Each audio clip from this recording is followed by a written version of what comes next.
Deux jeunes mis en examen pour avoir tué Shemseddine, un adolescent de 15 ans à Viry-Châtillon dans l'Essonne. C'était en 2024 et qui était donc détenu dans l'attente de leur procès, ont été remis en liberté. Explication puis débat avec vous. Mais tout d'abord, on écoute Sacha Stroop-Khan, porte-parole du ministère de la Justice, qui a affirmé que cette libération des meurtriers présumés de Shemseddine est due à une erreur de procédure juridique qui était ce matin sur Europe 1. C'est un échec dramatique. Vous avez effectivement cette question du vide juridique, mais qui en vérité ne s'applique pas à cette situation-là. Si ces deux individus sont dehors, c'est d'abord pour un vice de forme. C'est une erreur de procédure. C'est une erreur de procédure. Oui. Après, vous parlez d'un échec dramatique. Oui, après par ailleurs, mais quand vous dites échec dramatique, c'est un échec de qui ? De fait, là, pour le coup, c'est une erreur procédurale. C'est-à-dire que vous avez un juge d'instruction qui a maintenu en détention des mineurs en ne respectant pas ce que disait le Conseil constitutionnel il y a maintenant un an. Par ailleurs, vous avez la question du vide juridique, pour le coup, qui est indépendante et qui traite éventuellement d'autres dossiers. Mais sur l'affaire Shemseddine, c'est vraiment, pour le coup, un juge d'instruction, un magistrat instructeur qui n'a pas rendu une ordonnance séparée comme lui demandait le Conseil constitutionnel depuis un an. Alors avant de parler de ce vide juridique, on va commencer par parler de Shemseddine et de cette affaire-là. Ça ne va pas arranger, Hélène Rouet, le climat de défiance envers la justice. Ah non, mais ça c'est sûr. Et quand on entendait également l'avocat, notamment de la maman de Shemseddine ce matin, effectivement, elle était extrêmement claire. C'est-à-dire qu'en fait, la maman de Shemseddine, on peut se mettre à sa place. Aujourd'hui, bien sûr, elle se sent doublement abandonnée. C'est toujours pareil, en fait. Vous avez la double peine. Non seulement vous avez la douleur de ce qui s'est passé, et en plus, derrière, vous vous rendez compte que même 2 ans après les faits, en fait, on vous explique que les meurtriers présumés de votre enfant sont dehors. Et en plus, il faut voir aussi tout ce qu'il y a autour, c'est-à-dire le décorum. C'est-à-dire qu'en fait, dans certaines vidéos, on les voit ricaner justement de ce meurtre. Ça, c'est quelque chose qui se multiplie aussi dans les affaires. On se rappelle des meurtriers présumés de Thomas à Crépol. On se rappelle notamment des meurtriers présumés de Louis qui sont revenus sur les lieux de l'affaire pour justement filmer son agonie.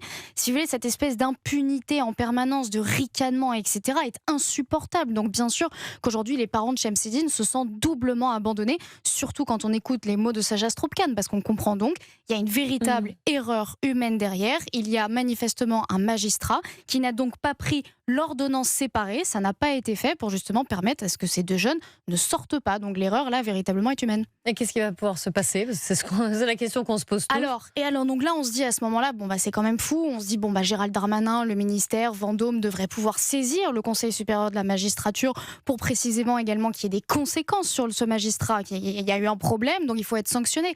Et alors, Sacha Stroop-Khan expliquait ce matin qu'en fait, c'est un magistrat du siège et non un magistrat du parquet. Ça veut dire qu'il est doublement indépendant. Ça veut dire que Gérald Darmanin, en l'espèce, ne peut rien faire. En revanche, c'est au justiciable, s'il veut, de contacter, donc maintenant de saisir le Conseil supérieur de la magistrature. Donc en fait, ça va être une nouvelle encore procédure judiciaire. C'est ça. C'est encore à la mère de Shemseddine de saisir maintenant le Conseil supérieur de la magistrature pour à nouveau, une nouvelle fois, essayer de rendre justice à votre fils. En fait, c'est vrai que c'est un jour sans fin, quoi. On ne s'en sort jamais. C'est-à-dire qu'à cause d'une erreur procédurale, à cause d'une erreur d'un magistrat, vous allez encore vous retrouver dans une nouvelle procédure et encore dans un truc sans fin. Parce que par ailleurs, même si vous saisissez le Conseil supérieur de la magistrature, rien ne dit que ce magistrat va finir par être sanctionné. Absolument rien.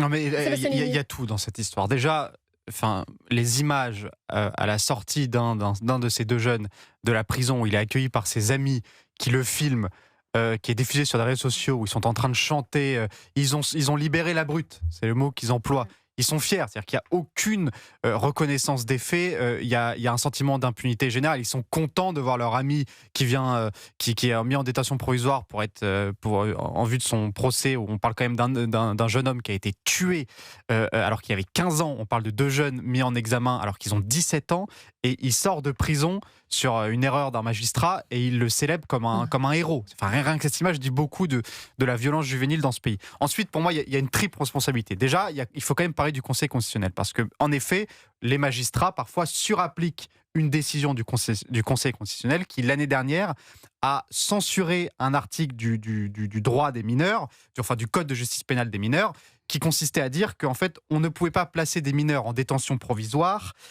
au terme d'une enquête criminelle, parce que on faisait exactement la même chose que ce soit un mineur ou un majeur. Et le Conseil constitutionnel dit on n'a pas le droit. On n'a pas le droit de juger de la même manière un mineur et un majeur. Et le Conseil constitutionnel, donc c'est ce règlement que certains magistrats surappliquent en pensant que ça s'applique à leur cas, alors qu'en réalité, il y a une question de date, et il y a plein de cas où en fait les magistrats appliquent ce règlement du Conseil constitutionnel sans savoir qu'il ne s'applique pas à leur affaire. Donc déjà, complètement lunaire. Ensuite, il y a une responsabilité politique, parce que le Conseil constitutionnel, l'année dernière, censure ce texte-là, mais prévient le gouvernement et dit vous avez un an jusqu'au juillet de cette année pour finalement remettre ce vide juridique à l'endroit, faire une nouvelle loi pour que ce soit conforme. Pendant un an, le gouvernement aurait dû changer la loi, aurait dû faire en sorte qu'on puisse appliquer une loi des mineurs qui soit conforme à la Constitution. Le gouvernement n'a rien fait. C'est le cas. Là, il y a une discussion, il y a eu un vote aussi sur le projet de loi de justice criminelle. Il a été définitivement adopté le 9 juillet dernier et le gouvernement a déposé un amendement. In Mais extremis. voilà, sur ce sujet-là, le problème, c'est qu'il doit encore être promulgué. Ouais. Sauf que le délai mis par imposé par le Conseil constitutionnel, c'était le 1er juillet. Ah oui. Voilà.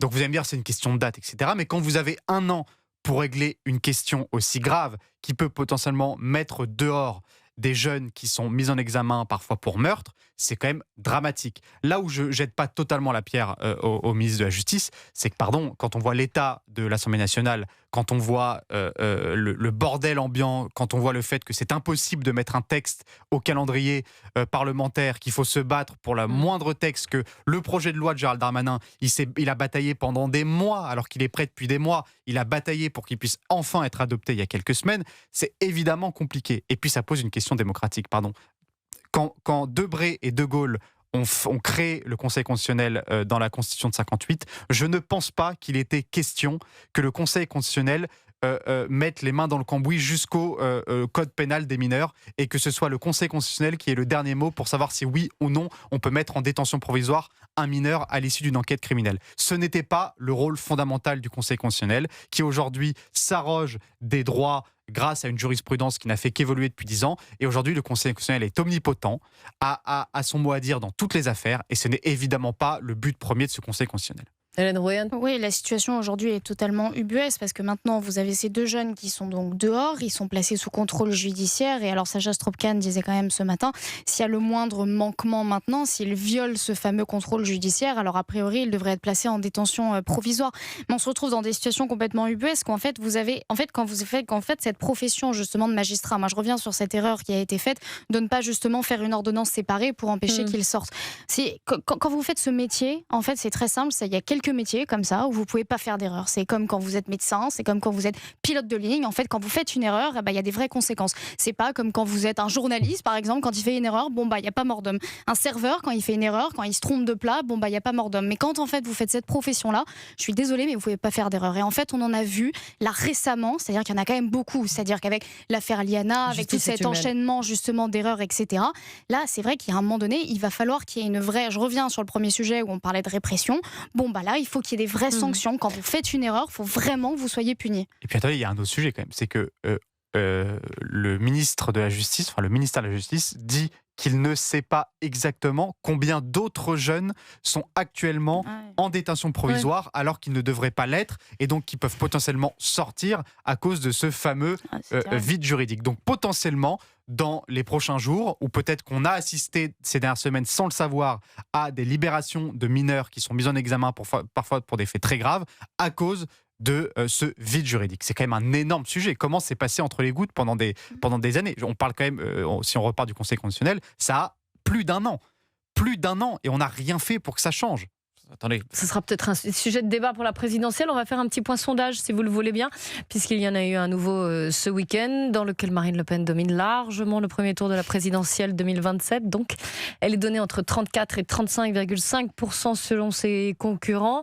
Jean-Luc Mélenchon se rapproche d'Édouard Philippe pour la qualification au second tour. Voilà pour les grandes lignes. Donc, pour ce sondage est là pour BFM TV, la Tribune dimanche. Écoutez Aurore Berger, puisqu'elle était l'invitée de Pierre de Villeneuve ce matin sur CNews Europe 1, la ministre déléguée chargée de l'égalité entre les femmes et les hommes et de la lutte contre les discriminations. Elle a estimé qu'il fallait un vrai projet politique du bloc central pour contrer Marine Le Pen.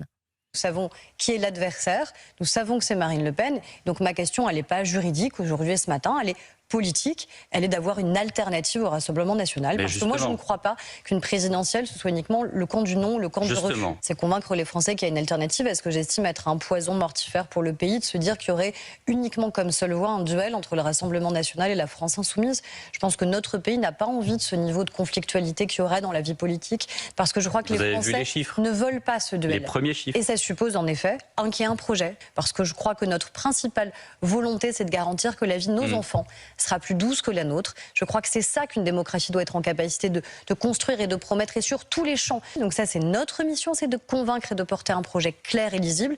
Et évidemment, c'est de nous rassembler. Sébastien Ligné, pour l'instant, le rassemblement, on n'y est pas. Nous savons qui est l'adversaire. Oh, on le réécoutait même.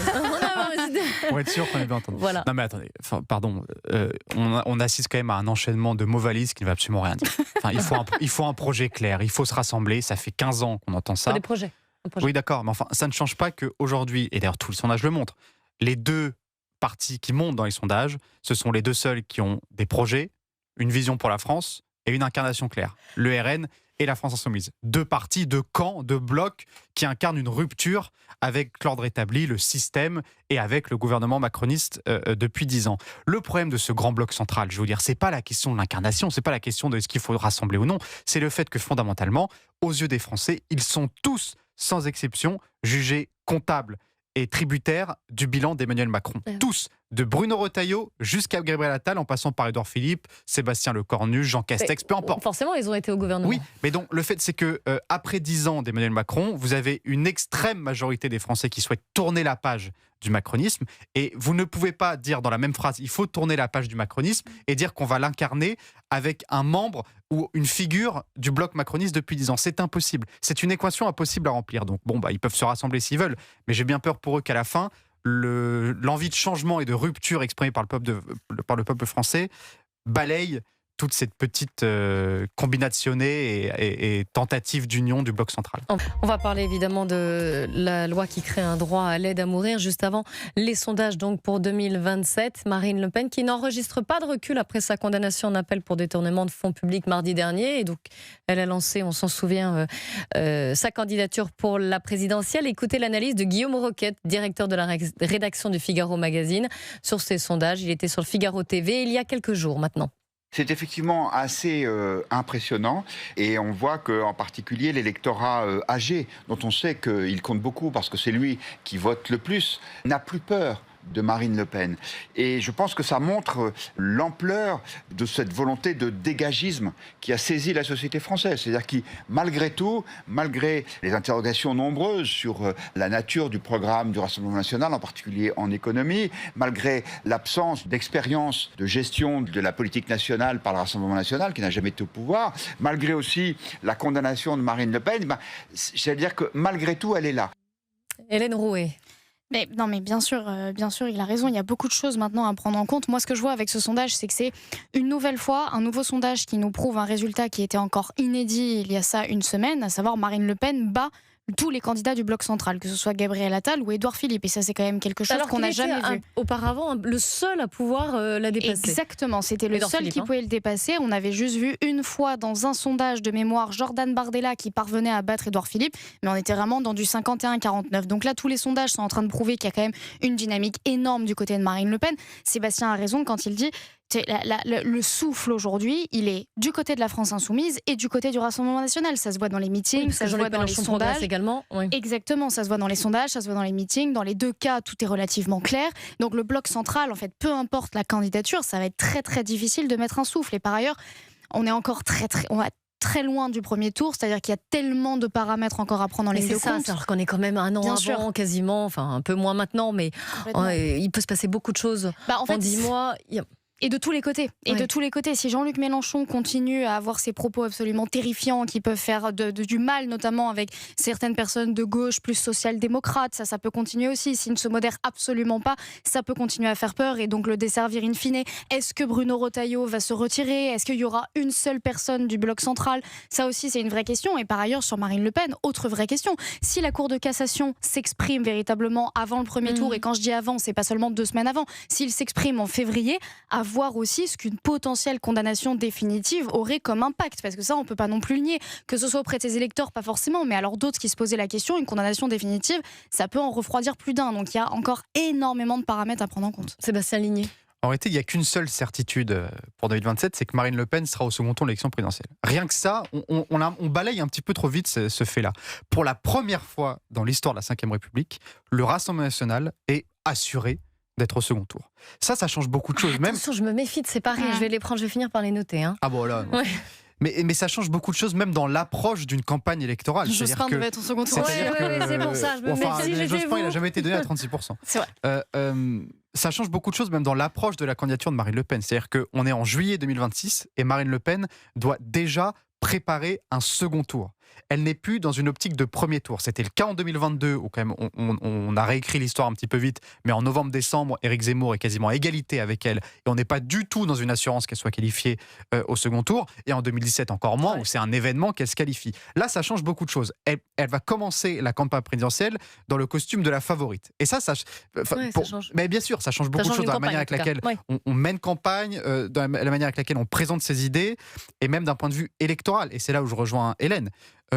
La condamnation potentielle qui pourrait arriver avant le premier tour, moi je pense qu'ils ont très bien compris que le bracelet, elle ne l'aurait certainement pas, c'est pas la question. En revanche, l'impact d'une condamnation définitive pour détournement de fonds publics, ça change beaucoup de choses. Parce que le but de Marine Le Pen, vu qu'elle est certaine d'être qualifiée au second tour, c'est pas de faire 35 ou 30 ou 36%, c'est de faire plus de 50% des voix. Et pour faire plus de 50% des voix, elle va devoir convaincre un électorat qui jusqu'ici s'est toujours refusé à voter pour le RN, que ce soit pour des arguments moraux à cause du nom Le Pen, que ce soit à cause des arguments électoraux plutôt, ou des arguments politiques, mais il va falloir qu'elle arrive à les convaincre, ces gens-là. Est-ce qu'elle est capable de passer outre cette condamnation, ou est-ce qu'au contraire une condamnation pour détournement de fonds publics peut détourner un électorat, on va dire, pour caricaturer un peu bourgeois de droite, qui pourrait décider de ne pas voter pour Marine Le Pen parce qu'elle est condamnée? C'est une vraie question aussi. Un mot de Gabriel Attal qui change sa stratégie, puisque lui il voyait, c'est ce qu'on dit, qu'il voyait Jordan Bardella en adversaire idéal, puisque c'était les deux jeunes face à face. Bon non, ce sera Marine Le Pen. Alors il change un petit peu de stratégie, il dit: je deviens le seul candidat d'une nouvelle génération. Écoutez la réaction de Julien Audoul, le député RN de Lyon, qui a vivement critiqué Gabriel Attal ce matin sur France Info. Gabriel Attal, qui est l'un des fossoyeurs de notre pays, qui a participé au démantèlement de notre nation avec Emmanuel Macron. Je rappelle qu'il a été Premier ministre. Quand on a été Premier ministre du pire président de la Ve République, je pense qu'on devrait avoir la décence déjà de demander pardon aux Français et de ne pas se présenter devant les Français. Hélène Rouet. Non, moi sur le sujet de l'âge, je vais vous dire, je trouve est-ce que c'est un atout? Non, mais alors en fait, moi je pense aujourd'hui précisément que l'âge n'a aucune importance. Oui, voilà. Non, mais moi je vais vous dire, ni d'un côté ni de l'autre, ça n'a aucune importance. En fait, on a eu des présidents plus âgés comme François Hollande, ça a été une cata. On a eu des présidents plus jeunes où tout le monde disait que ça allait être formidable, que justement on n'était plus dans ces grands éléphants de la politique, etc. Tout le monde trouvait ça formidable en 2017. Emmanuel Macron, finalement, c'est une cata. Bon, cet argument de l'âge, en fait, que vous ayez 60 ou 30 ans, je vais vous dire, moi je pense que ça n'a aucune importance. Maintenant, Julien Audoul a raison dans le sens où Gabriel Attal va de facto se prendre ce bilan. Il va être comptable justement du bilan d'Emmanuel Macron de par sa position de Premier ministre, ça c'est évident. Et il va aussi avoir d'autres problèmes. Le premier problème dont je parlais, c'était justement ce manque de souffle qui existe aujourd'hui dans le centre, le manque de militants très motivés, etc. À cause du bilan d'Emmanuel Macron, il y a ce problème-là. Et il y a aussi le problème de la division. Un camp divisé, quand vous avez certaines personnes qui sont aujourd'hui encartées chez Renaissance, qui vont au meeting d'Édouard Philippe, oui, forcément, vous êtes en face aussi d'un camp assez divisé. Donc ça va être une difficulté de plus. Qui a tenu son premier meeting, c'était quand? La semaine dernière, le 5 juillet, le 5 juillet, qui bénéficie pas d'un effet de souffle postérieur à ce meeting. Non, simplement sur là, je suis pas totalement d'accord. En fait, depuis 30 ans, on assiste à un cycle un peu curieux. Alors peut-être que ça va continuer, peut-être qu'un cycle va s'arrêter, mais on alterne depuis Jacques Chirac des présidents dits classiques, un peu âgés, un peu calme. Jacques Chirac, quand il est élu, il est déjà assez vieux, attention, même sur le deuxième mandat, il est carrément malade et on le voit plus beaucoup. Après Jacques Chirac, il y a une demande de jeunesse, ou en tout cas de vivacité et politique qui est incarné par Nicolas Sarkozy.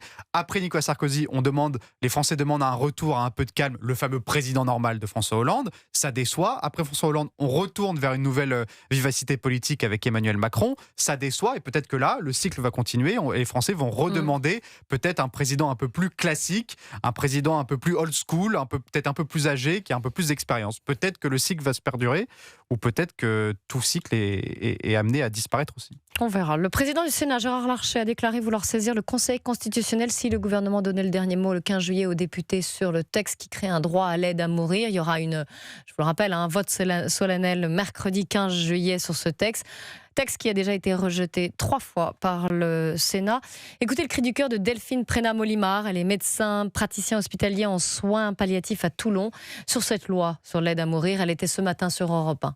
Je lance un cri et c'est un ultime cri avant mercredi. Si cette loi est votée, eh bien, le fait de donner la mort, le fait d'avoir le droit pour nos patients de demander l'euthanasie ou le suicide assisté, ça va faire rentrer cet acte-là dans le champ du soin. C'est-à-dire qu'au même titre que les autres thérapeutiques que nous avons à proposer, il y aura celui-là. Le droit français nous autorisera à répondre à la demande de mort de nos patients, mais en plus, nous serons acteurs de toute la procédure de validation de la demande de mort.